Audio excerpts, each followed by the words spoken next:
Ciao a tutti, questo è il 15° episodio su viaggio in Giappone dopo 5 anni.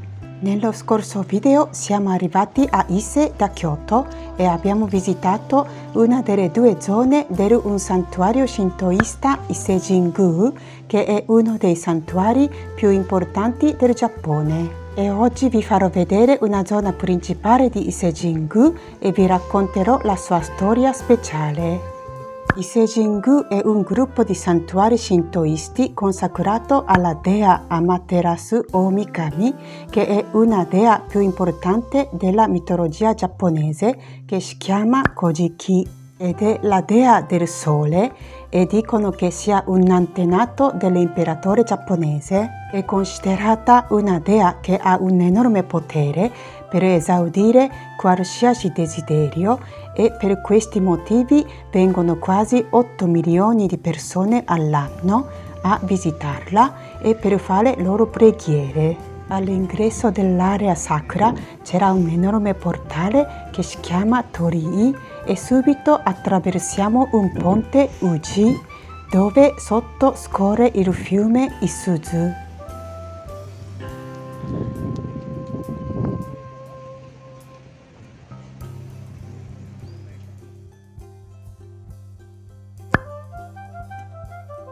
Dopo il ponte si trova un'area grande con tanta natura. Abbiamo goduto di fare una passeggiata mezzo agli alberi e giardini molto curati. Prima di venire ho sentito le parole delle persone che hanno già visitato Ise-jin-gu e dicevano che appena dopo il ponte dell'ingresso si sente che l'aria cambia, come se entrasse nel mondo incantato. All'inizio non sentivo tanto la differenza, ma andando avanti cominciavo a sentire sempre di più.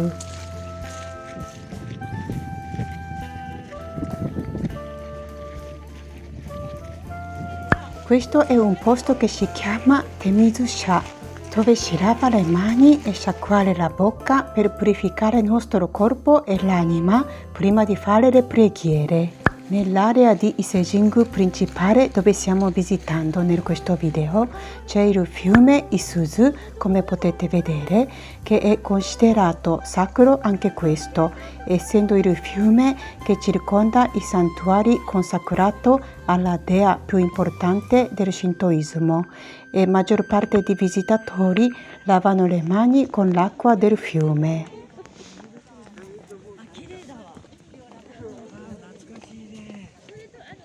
In accordo con la tradizione giapponese, i santuari furono originariamente costruiti nel 26° anno di regno dell'imperatore Suinin. All'inizio del primo millennio dell'era cristiana, quindi quasi 2000 anni fa.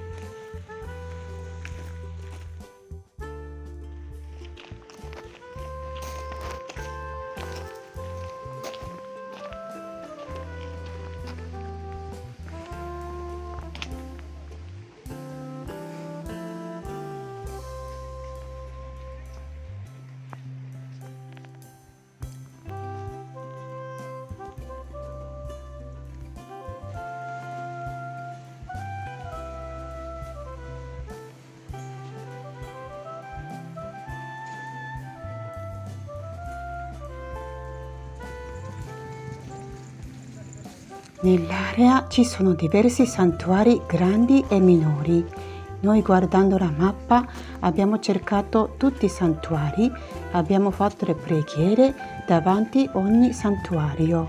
Al tempio buddista si prega solo con le mani giunte inchinandoci, invece al santuario shintoista si fa in modo più elaborato. Anzitutto lanciare delle monete in un'apposita scatola di legno se c'è. Questa cosa vale anche per i templi buddisti. Si suona un campanaccio agitando un cordone collegato ad esso. Ci si inchina 2 volte profondamente, si battono le mani 2 volte tenendole all'altezza del torace, si tengono le mani giunte e si prega pensando al desiderio da esaudire, chiudendo gli occhi. Alla fine ci si inchina solo una volta profondamente.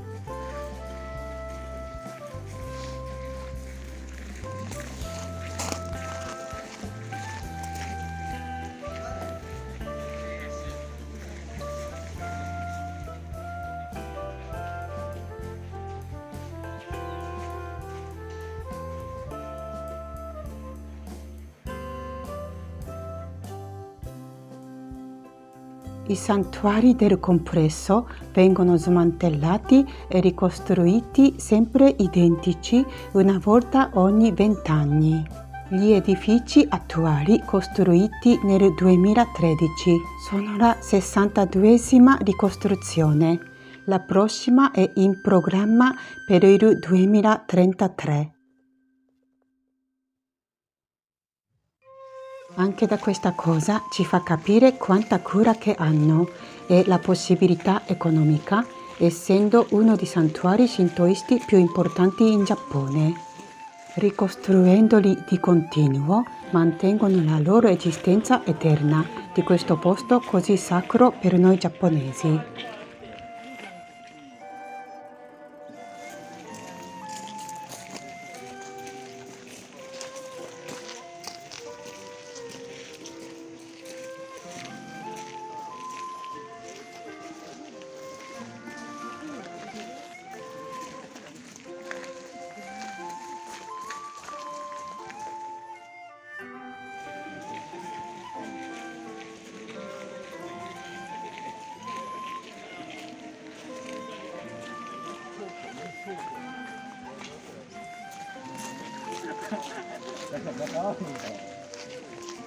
Questo santuario, che è particolarmente affollato, che si chiama Aramatsuri no Miya, custodisce il sacro specchio raffigurante Amaterasu Omikami, tesoro nazionale che rende il santuario il più importante sito sacro dello shintoismo. L'accesso all'area dove è custodito lo specchio è strettamente limitato. I laici e i turisti non possono vedere altro se non i tetti degli edifici centrali, nascosti dietro 3 altre recinzioni di legno. Ci è capitata una fortuna di incontrare un cavallo sacro che si chiama Shinmei. Nel shintoismo è considerato un animale che trasporta la divinità e a Ise-Jingu ci sono in totale 4 cavalli, 2 cavalli bianchi in un'altra zona che abbiamo visitato nello scorso video e altri 2 cavalli marroni in questo posto che state vedendo. E non è facile incontrarli perché non c'è l'orario preciso quando vengono esposti. Per visitare a Ise-Jingu dovevamo programmare il viaggio un po' sforzato, essendo posizionato fuori dal giro classico. Ma andando avanti con l'età e vivendo per tantissimi anni in Italia e fare la vita da straniera, sta crescendo sempre di più il rispetto e l'amore per la cultura giapponese e ci tenevo tanto di visitare questo posto. E amo la filosofia sia buddista che shintoista e mi sento che fanno la parte della mia personalità. Visitare ai templi e santuari mi fanno sentire bene e mi sento di caricare una buona energia. Dopo Ise-Jingu siamo andati a mangiare Ise Udon, che è un piatto tipico di città di Ise, e abbiamo scelto questa trattoria che si chiama Yamaguchiya, che è una delle storiche in zona ed è stata fondata circa 100 anni fa. Ise Udon si distingue dal piatto di udon di altra zona del Giappone per la grossezza, la morbidezza e la salsa fatta a base di salsa di soia stagionata che si chiama tamari, che ha un colore scuro. È leggermente addensata, quindi meno fluida rispetto alla salsa di soia classica e ha un sapore molto deciso. Io ho scelto Niku Ise Udon, che è gli udon sopra carne di manzo, costa 850 yen, quindi circa 6 euro. Invece mio marito ha scelto Matsuzaka Gyu Suji Ise Udon, che è gli udon con la parte vicino ai nervetti della carne di manzo di Matsuzaka, che è più pregiato. Costava 900 yen, circa 6,50 €. Itadakimasu. Rompiamo l'uovo crudo con i bastoncini e mescolare bene tutto insieme. In Giappone abbiamo la cultura di mangiare l'uovo crudo. È considerato spesso una di guarnizioni su alcuni piatti e spesso diventa una parte importante del sapore della salsa nei diversi piatti. E le uova che vendono in Giappone, almeno che non siano scadute, sono sicure per poter essere mangiate crude. Ci dava una gioia quando si è riempito nella bocca con questi grossi udon morbidi, quasi soffici, una sensazione di pace e di coccole, e per masticarli non ci vuole la forza. E il sapore della carne, l'uovo, i cipollotti insieme alla salsa facevano diventare a un piatto semplice ma è unico al mondo, e il sapore era buonissimo e indimenticabile insieme al ricordo speciale del santuario Ise-jin-gu. Dopo il pranzo siamo andati alla fermata di Ise e abbiamo preso il treno linea JR Sangu per andare a un altro santuario shintoista che è posizionato sul mare. Siamo scesi alla fermata Futami no Ura e abbiamo fatto una passeggiata molto piacevole, dove abbiamo trovato le case tradizionali, gli alberghi storici e la strada al lungomare.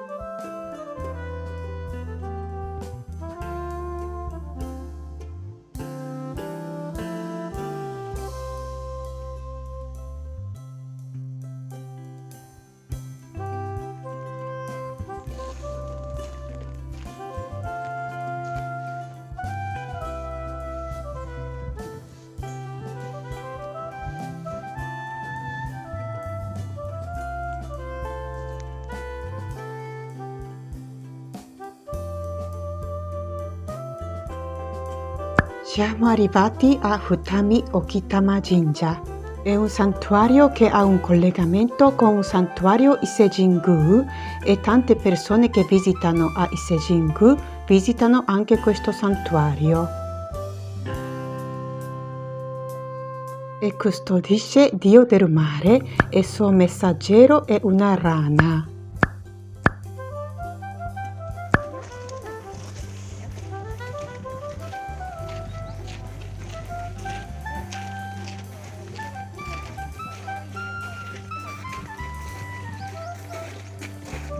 Queste rocce si chiamano Meoto Iwa, le rocce del marito e delle mogli.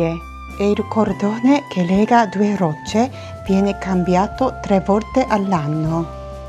E questo cordone è considerato una linea fra il mondo della divinità e il mondo umano.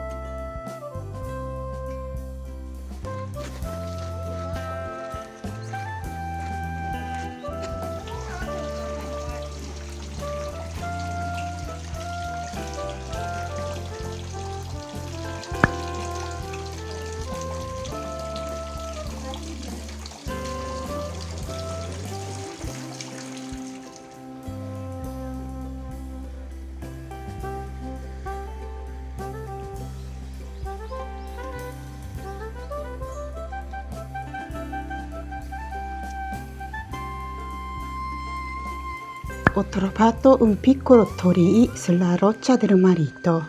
Torii è un portale che ci dà un accesso verso all'area sacra. Ho trovato anche una statua di rana sulla roccia in fondo della roccia del marito. Quando mi sono girata ho visto mio marito che disegnava. Anche a me piace disegnare, ma lui è proprio appassionato e non può non disegnare, come io non posso non mangiare il ramen e i gyoza.